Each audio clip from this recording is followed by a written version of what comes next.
இந்த பொதுக்கூட்டத்திற்கு நம்ம எல்லாம் வரவேற்று இருக்கக்கூடிய காட்பாடி வடக்கு பகுதி கழகத்தின் செயலாளர் திரு வன்னியராஜா அவர்களே, சகோதரர் திரு சுனில்குமார் அவர்களே, அண்ணன் பரமசிவம் அவர்களே, அண்ணன் மருகுபெருமாள் அவர்களே, முன்னிலை பொறுப்பை ஏற்றுக்கொண்டிருக்கக்கூடிய ஒன்றிய கழகத்தின் செயலாளர்கள் திரு சரவணன் அவர்களே, திரு கருணாகரன் அவர்களே, திரு தணிகாச்சலம் அவர்களே, திரு ரவி அவர்களே, அண்ணன் முருகன் அவர்களே, சேர்மன் திரு வேல்முருகன் அவர்களே, திருமதி புஷ்பலதா மணிராஜ் அவர்களே, தேவநேசன் அவர்களே, ரவிச்சந்திரன் அவர்களே, அண்ணன் சீதாராமன் அவர்களே, ஜெயா முருகேசன் அவர்களே, சத்யானந்தம் அவர்களே, அன்பரசன் அவர்களே, பிரதீஷ் அவர்களே, அண்ணன் நேரு அவர்களே, அற்புதமாக எனக்கு விரும்பி உரையாற்ற அமர்ந்திருக்கக்கூடிய கழகத்தின் செய்தி தொடர்பு பிரிவாளர் அண்ணன் கான்ஸ்டன்டைன் ரவீந்திரன் அவர்களே, அற்புதமான ஒரு உரையாற்றி அமர்ந்திருக்கக்கூடிய தலைமை கழகத்தின் பேச்சாளர் சகோதரர் திரு பொன்னேரி சிவா அவர்களே, இளம் பேச்சாளர் தன்னுடைய திறமையை நிரூபித்திருக்கக்கூடிய திரு சந்தீப் அவர்களே, கலந்து கொண்டிருக்கக்கூடிய மாவட்டத்தின் பொருளாளர் அண்ணன் நரசிம்மன் அவர்களே, சித்தப்பா திரு துரைசிங்காரம் அவர்களே, பொதுக்குழு உறுப்பினர் அண்ணன் தயாநிதி அவர்களே, மற்றும் நிகழ்ச்சியில் கலந்து கொண்டிருக்கக்கூடிய நகர கழகத்தின் ஒன்றிய கழகத்தின் பொறுப்பாளர்களே, உள்ளாட்சி பிரதிநிதிகளே, கழக தோழர்களே, பெரியவர்களே, தாய்மார்களே, முதற்கண் அனைவருக்கும் நன்றி கலந்த வணக்கத்தை தெரிவித்துக் கொள்கிறேன். இன்னைக்கு இந்த பொதுக்கூட்டத்தோட நோக்கத்தை உங்களுக்கு எல்லாருக்கும் தெளிவாக சொல்லியிருக்காங்க. தமிழுக்காக உயிர் நீத்த தியாகிகளுக்கு வீர வணக்கத்தை செலுத்தக்கூடிய நாள். வேலூர் மாவட்டம் பிரிக்கப்பட்டு நடைபெறக்கூடிய என்னுடைய தலைமையில் நடைபெறக்கூடிய முதல் பொதுக்கூட்டம் இது. எனக்கு ஒரு பெரிய சந்தோஷமும் கூட. ஒரு பக்கம் என்னுடைய முதல் பொதுக்கூட்டமே தமிழுக்காக உயிர் நீத்த தளபதிகளுக்கெல்லாம் வீர வணக்கத்தை செலுத்தக்கூடிய அற்புதமான பொதுக்கூட்டமாக அமையும்னு கடவுள் கூட நடிச்சு பார்க்கல. அத்தனை தமிழ் வீரர்களுக்கும் உயிர் நீத்த தியாகிகளுக்கும் வீர வணக்கத்தை முதலில் செலுத்துகிறேன். இன்னைக்கு எனக்கு முன்னாடி பேசியவர்கள் எல்லாம் தெளிவாக சொன்னாங்களே, தமிழுக்காக எப்படியெல்லாம் பாடுபட்டார்கள், இன்னைக்கு என்ன தமிழை எப்படியெல்லாம் வஞ்சிக்கிறார்கள் சொன்னாங்களே. நினைச்சு பாருங்க, சாதாரண நமக்கு வீட்டு குழந்தைங்க ஒரு கேண்டில் விளக்கு எரியுதுன்னா கூட, இல்ல அம்மா சூடா தோசை சுட்டு கொண்டு வந்து டேபிள்ல போட்டா கூட அந்த தோசையை தொட்டுட்டாங்கன்னா கை வெந்துரும்னு சொல்லி உடனே அம்மா ஓடி வந்து பிடிக்கும். தோசை சூடா இருக்கு, கை சுற்ற போகுதுன்னு சொல்லுவாங்க.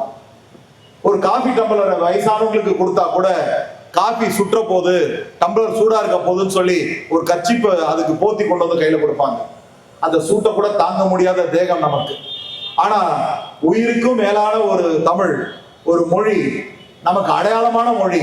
அந்த மொழியே ஒரு ஆபத்துக்கு, பேராபத்துக்கு வருதுன்னு தெரிஞ்ச உடனே நினைச்சு பாருங்க, ஒரு போர் வீரன், ஒரு தமிழ் தியாகி நேராக போய் இந்தி ஒழிக, இந்தி ஆதிக்க மொழிக, தமிழ் வாழ்க, தமிழ் வாழ்கன்னு சொல்லி தனக்கு தலையில இருந்து உச்ச தலையில இருந்து உள்ளங்கால் வரைக்கும் அந்த கெரோசின் டப்பா பெட்ரோலை ஊதி கொண்டு தன்னோட தேகத்துக்கு தீ வைத்து அந்த தீயில கூட என்னை காப்பாற்ற முடியாதுன்னு எல்லாரும் அணைக்கிறதுக்கு ஓடுறாங்க. ஓடும் பொழுது சொல்றான், என்ன நீங்க அணைக்க முடியாது, என்னுடைய தீ தேகம் நீங்க அணைக்கவே முடியாது. ஏன்னா நான் இதுக்கு முன்னாடியே தேவையானதுக்கு மேலேயே நான் தூக்க மாத்திரையை சாப்பிட்டுட்டு தான் என்னுடைய கெரோசின் டப்பா மேல ஊதிட்டு சாகரத்துக்கு வந்திருக்கேன்னு சொல்லி அந்த தியாகத்துக்கு தன்னுடைய தேகத்தை அந்த தமிழுக்கு கொடுத்தவர் தியாகிகளுக்கு இன்னைக்கு வீர வணக்க நாள். இத்தனை 50 ஆண்டு காலத்துக்கு மேலாக நம்ம வீர வணக்க நாள் பொதுக்கூட்டத்தை நடத்தி கொண்டிருக்கிறோம். ஆனா இன்னைக்கு காலகட்டத்துக்கு இது தேவையா, இது பொருந்துமா அப்படின்ற கேள்விகள் நிறைய பேர் எடுத்து வைக்கிறாங்க. ஆமா, சுதந்திர போராட்டம் கூட பல நாட்களுக்கு முன்னாடி நடந்தது, பல வருடங்களுக்கு முன்னாடி நடந்தது. இன்னைக்கு அந்த சுதந்திர போராட்டம் நடந்து அந்த சுதந்திரத்தை இன்னைக்கு வரைக்கும் நம்ம அனுபவிச்சுட்டு இருக்கோமே, அதனால அந்த சுதந்திர போராட்டத்தை கொண்டாடி கொண்டிருக்கிறோம். சுதந்திர போராட்டத்துக்காக அடையாள விருத்தமாக இருக்கக்கூடியதான் வேலூர் கோட்டை. அந்த சுதந்திர போராட்டத்துக்காக முதலாக அஸ்திவாரம் போட்டதே இந்த வேலூர் கோட்டை தான், இந்த மண்ணு தான். அதே போல அண்ணா நீங்க சொன்னதை போல அந்த இந்தி போராட்டத்துக்காக அந்த காலகட்டத்தில் மாணவர் பருவத்தில் கழகத்தின் பொதுச் செயலாளர் தலைமையில ஒரு மாபெரும் அணி சாலைக்கு வந்து ரோடு மறியலில் ஈடுபட்டு இந்தி ஒழிக, இந்தி ஒழிக, தமிழ் வாழ்கன்னு சொல்லி அன்னைக்கு ஆரம்பித்ததுதான் அந்த இந்திய எதிர்ப்பு போராட்டம் இன்னைக்கு வரைக்கும் சென்று கொண்டிருக்கிறது. அது அண்ணா, பேரறிஞர் அண்ணாவை தாண்டி, கலைஞர் அவர்களை தாண்டி இன்னைக்கு இருக்கக்கூடிய நம்ம முதலமைச்சர் தொட்டு இன்னைக்கு போராட்டங்கள் நடந்து கொண்டிருக்கிறது. ஆனா இன்னைக்கு இது தேவையா அப்படின்னு பார்க்கும்பொழுது கண்டிப்பாக இந்த போராட்டம் தேவை. ஏனென்றால் இன்று வந்திருக்கக்கூடிய வடநாட்டு ஆட்சியாளர்கள் மீண்டும் தமிழை தொட்டு பார்க்க ரெடியா இருக்கிறாங்க. அதை தொட்டு பார்க்க முடியுமா, தமிழை தொட்டு பார்க்க முடியுமா என்ற கேள்விக்கு பதில் தான் இந்த வீரவணக்க பொதுக்கூட்டம். நாங்க கேட்கலாம், அப்படி என்ன தமிழுக்கு பேராபத்து வந்து விட்டது? சொன்னாங்களே, தமிழுக்கு எவ்வளவு பணம் ஒதுக்குறீங்க, தமிழ் வளர்ச்சிக்கு, செம்மொழியான தமிழுக்கு எவ்வளவு பணம் ஒதுக்கப்பட்டது? ஆனால் கிட்டத்தட்ட 25,000 25 லட்சம் பேர் மட்டுமே பேசக்கூடிய அந்த சமஸ்கிருத மொழிக்கு கோடான கோடி ரூபாய் ஒடுக்கும் பொழுது தமிழுக்காக எத்தனை கோடான கோடி மக்கள் பேசக்கூடிய இந்த தமிழுக்காக சொற்பமான பணத்தை ஒதுக்குறீங்களே கேட்கும் பொழுது அங்கதான் நம்மளோட போராட்டம் ஆரம்பிக்குது. அது மட்டுமா, தமிழ்ல படிச்சா வேலை கிடையாது, தமிழ் படித்தவனுக்கு இங்க வேலை கிடையாது மத்திய சர்க்கார் சொல்றாங்க. தமிழ் படித்து வந்தால் உங்களுக்கு வேலை கிடையாது, இந்தியில தான் எக்ஸாம் எழுதணும்னு சொல்றாங்க. இது தமிழுக்கு பேராபத்து இல்லையா? அதே போல எத்தனையோ பேராபத்துகள் வந்திருந்தாலும் கூட தமிழ் மாணவர்கள் எந்த காலத்திலுமே மேல வந்துடக்கூடாதுன்னு நீட்டுன்ற ஒரு அறக்கடை போட்டு தமிழ் மாணவர்கள் மருத்துவர் கனவை ஒடுக்கி பார்க்குதே இந்த மத்திய சர்க்கார், அது தமிழுக்கு பேராபத்து இல்லையா? இப்படி எத்தனையோ ஆபத்துகள் எல்லாம் இன்னைக்கு வந்து கொண்டிருக்க பொழுது அதை தட்டி கேட்கக்கூடிய வகையில தான் இன்னைக்கு இந்த பொதுக்கூட்டம் நடந்து கொண்டிருக்கிறது. ஒவ்வொரு வருடமும் இந்த பொதுக்கூட்டம் நடத்தப்படும் போது நாம் நினைவில் கொள்ள வேண்டும், தமிழுக்காக போராடிய கூட்டம் நம்ம தமிழர்கள் கூட்டம். அப்படிப்பட்ட போராட்டத்துக்கு விளைவாக தான் இன்னைக்கு தமிழை அழிக்க முடியாது, தொட முடியாது என்ற அஸ்திவாரத்தை போட்டு உட்கார்ந்து கொண்டிருக்கிறது தமிழ்நாடு. ஆனால் அதை சமம் செய்து பார்க்கலாம் என்ன பண்ணிருக்காங்க வடநாட்டுக்காரர்கள் தெரியுமா? இன்னைக்கு தமிழர்களோடவே உறவு வைத்துக் கொண்டு, தமிழை எதிர்கட்சிக்காரர் கூட உறவு வைத்துக் கொண்டு பின்பக்கமாக உள்ள வந்துட்டு இருக்காங்க. மனோகரால சொல்லுவாங்களே, பின்னாடி கூட்டம் வழியாக, கணவாய் கூட்டம் வழியாக வந்திருக்க கால்வாய் வழியாக வந்த கூட்டம் ஆயிடுச்சு அப்படின்னு ஒரு வசனம் வருமே. அதே போல இன்னைக்கு எதிர்கட்சிகளோடு தங்களுடைய கூட்டணி அமைத்துக் கொண்டு அவர்கள் வாயிலாக இன்னைக்கு தமிழ்நாட்டுக்குள்ள வந்து இன்னைக்கு தமிழை தொட்டு பார்க்க தயாராக இருக்கிறாங்க. கலைஞர் இருக்கும் வரை அல்லது அதுக்கு முன்னாடி இருக்கிற வரை அவங்களுக்கு அந்த தைரியம் வந்ததா? அதே மாதிரி ஜெயலலிதா இருக்கும் பொழுது அந்த தைரியம் வந்ததா? இன்னைக்கு இல்லைன்னு சொன்ன உடனே இன்னைக்கு எதிர்கட்சியா இருக்கக்கூடிய எடப்பாடியை கையில போட்டுக்கொண்டு இன்னைக்கு பாரதிய ஜனதா தமிழை தொட்டு பார்க்க உள்ளே வந்து கொண்டு இருக்கிறார். ஆனா அது நடக்குமா? முடியாது, முடியவே முடியாதுன்னு ஒருத்தர் தீரன் ஒரு குரல் கொடுக்கிறார். யார் அவர்னா, நம்ம தமிழ்நாட்டுக்காக நாம இன்னைக்கு அரணாக நின்று கொண்டிருக்கக்கூடிய, தமிழ்நாட்டு காவலனாக இருக்கக்கூடிய, இன்னைக்கு திராவிட மாடல் ஆட்சி நாயகராக இருக்கக்கூடிய நம்ம தளபதி அவர்கள் தான் அந்த அரணாக இருந்து கொண்டிருக்கிறார். அதற்காக நம்ம பக்கபலமாக இருக்க வேண்டும். சரி, என்ன சொல்றாங்க? புதிய கல்விக் கொள்கையை கொண்டு வராங்க. புதிய கல்விக் கொள்கையில் என்ன சொல்றான்? இந்தியை நீ ஏற்றுக்கொள்ள வேண்டும், தமிழ் மீது இருக்க பற்றை விட்டு விட வேண்டும், தமிழ் எங்கெங்கெல்லாம் இருக்கோ, தமிழை எங்கெல்லாம் தூக்கி கொடுக்கிறீங்களோ அவைகளெல்லாம் விட்டுவிட்டு இந்தியை ஏற்றுக்கொள்ள வேண்டும், இந்தியை புகுத்த வேண்டும் சொல்றான். அது முடியாதுன்னு சொன்னா என்ன சொல்றான்? உங்க வாத்தியார்களுக்கு கொடுக்கப்பட வேண்டிய சம்பள பணத்தை கொடுக்க மாட்டேன்னு இன்னைக்கு வரைக்கும் அந்த வாத்தியாருக்கான சம்பள பணத்தை கொடுக்க மாட்டேன்னு சொல்றான். மற்ற மாநிலங்கள் எல்லாம் அவர்கள் சொந்த தாய்மொழியை விட்டு இன்னைக்கு தலைவணங்கி இந்தியை தாய்மொழியாக ஆட்சி மொழியாக ஏற்றுக்கொண்டதின் அர்த்தம் என்ன? இன்னைக்கு அவங்க அடையாளமே போயிடுச்சு, இன்னைக்கு சுத்தமா போயிடுச்சு. எத்தனையோ பண்பாட்டு மொழிகள் எல்லாம் இன்னைக்கு அழிக்கப்பட்டு இன்னைக்கு இல்லாம போயிருக்கு.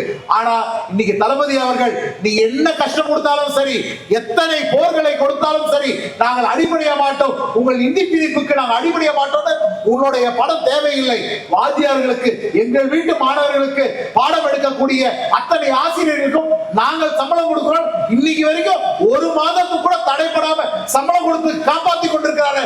இவன் தானே தமிழ் மகன், இவன் தமிழ் காவலர் இன்னைக்கு. ஆனா இந்த மாதிரி ஒவ்வொரு கட்டத்திலையும் வராங்க. வேலை வாய்ப்பு இல்லையா?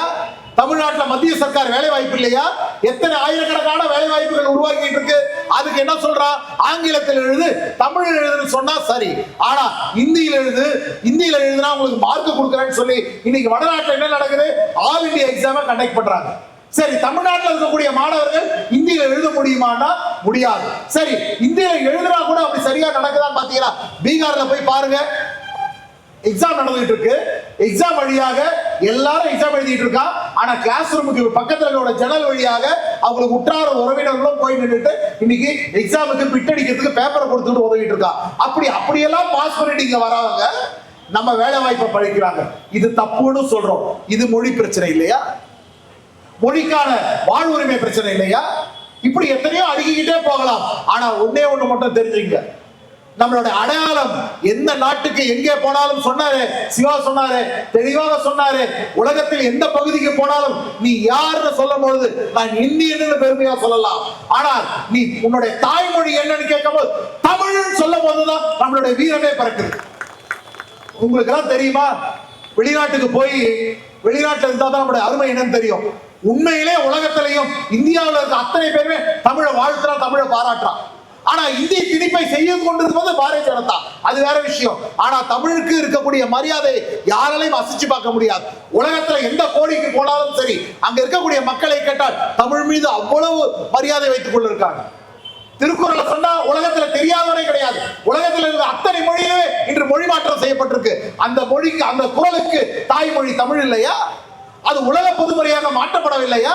இன்னைக்கு அதற்காக கேட்டுக்கொண்டிருக்கிறோமே, திருக்குறளை உலக பொதுமுறையாக இந்தியாவின் தேசிய நூலாக அறிவிக்கணும்னு பேசுறது இந்த கதிரானது இல்லையா பாராளுமன்றத்தில்? ஏன் அப்படி தமிழுக்கு நாம பெருமை சேர்த்துக் கொண்டிருக்கக்கூடிய நேரத்தில் இன்னைக்கு அந்த இந்திய எதிர்ப்பு போராட்டத்தை மீண்டும் கையில் எடுக்கக்கூடிய காலகட்டம் இன்னைக்கு வந்திருக்குன்னு முதலமைச்சர் தெளிவாக சொல்லியிருக்கார். இந்திய சுதந்திர போராட்டம் முடிவிட்டது, ஆங்கிலேயர்களை வெளியேற்றி விட்டோம், அது ஒரு சுதந்திர போராட்டம். ஆனால் மொழி போராட்டத்தை ஒரு காலத்தில் கைவிட்டோம். ஆனால் இன்று மீண்டும் அந்த மொழி போராட்டத்தை கையில் எடுக்க வேண்டிய தருணத்திற்கு ஆளாக்கி இருக்கிறார்கள் மத்திய ஆட்சியாளர்கள்.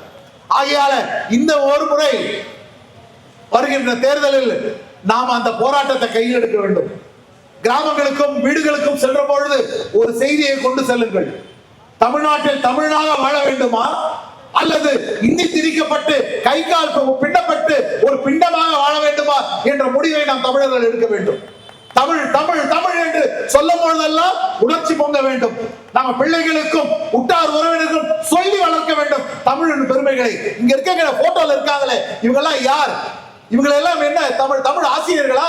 இல்லை, தமிழ் வேணும் தமிழ் வேணும்னு சொல்லி தன்னோட உயிரை விட்டுட்டு இன்னைக்கு படமா உட்கார்ந்து கொண்டிருக்கிறாங்க. அவருக்காக நம்ம என்ன பண்ணிருக்கோம்? ஆனா அவங்க இந்த உலகத்தை விட்டு செல்லும் போது செய்தியை விட்டு சென்றிருக்கிறார்கள். என்ன செய்தி? நான் செத்தாலும் பரவாயில்லை, என் தமிழ் வாழ வேண்டும் என்ற செய்தியை விட்டு சென்றிருக்கிறார்கள். இன்னைக்கு அவங்க இந்தியா பெற்றக்கூடிய அந்த சுதந்திரத்தை போராட்டி பாராட்டி வளர்த்து கொண்டிருக்கிறோமே, அதே போல அவங்க விட்டு சென்றிருக்கக்கூடிய அந்த தமிழ் மொழியை, அவர் விட்டு சென்றிருக்கக்கூடிய அந்த தமிழ் மொழி ஆனா அந்த போராட்டத்தை நாம் விட்டு கூடாது. அப்படிப்பட்டு செய்துட்டா ஒரு தாய்மொழிக்கு செய்யக்கூடிய துரோகம் தாய்க்கே செய்யக்கூடிய துரோகமாக நம்ம கருத வேண்டும். ஆகையால ஒரு அம்மா மேல எவனா ஒருத்த கை வச்சா வெட்டிட்டு வரக்கூடிய பண்பாட்டாளர்கள் தமிழ்நாட்டு ஆள்கள். அதே போல தாய்மொழியை சீண்டினாலும் தாய் என்ன தந்தை என்ன அதற்கு மேலாக பார்க்கக்கூடியவர்கள் தமிழ்நாட்டு மக்கள் என்று நிரூபிக்கக்கூடிய வகையில நாம் தன்மானத்தோடு நடந்து கொள்ள வேண்டும். இந்த முறை இது ஆட்சியாளர்களுக்கான போராட்டம் இல்லை, இது ஆட்சிக்கான போராட்டம் இல்லை, இது ஆட்சிக்கான தேர்தல் இல்லை, இல்லை இல்லை இல்லை, இது தமிழுக்கான போராட்டத்தை கையில் எடுத்திருக்கிறோம். தமிழ் வாழ வேண்டும், தமிழ்நாட்டில் வாழ வேண்டும், இன்னும் தலைமுறைக்கு தலைமுறைக்கு வாழ வேண்டும் என்றால் வருகின்ற தேர்தலில் நீங்கள் அத்தனை பேருமே ஒன்றிணைந்து தமிழ் காவலனாக இருக்கக்கூடிய தளபதி அவர்கள் பின்னாடி அணிவகுத்து இந்த தமிழை காக்க வேண்டும் என்று கூறிக்கொண்டு நல்ல வாய்ப்புக்கு நன்றி கூறி விடைபெறுகிறேன். நன்றி, வணக்கம்.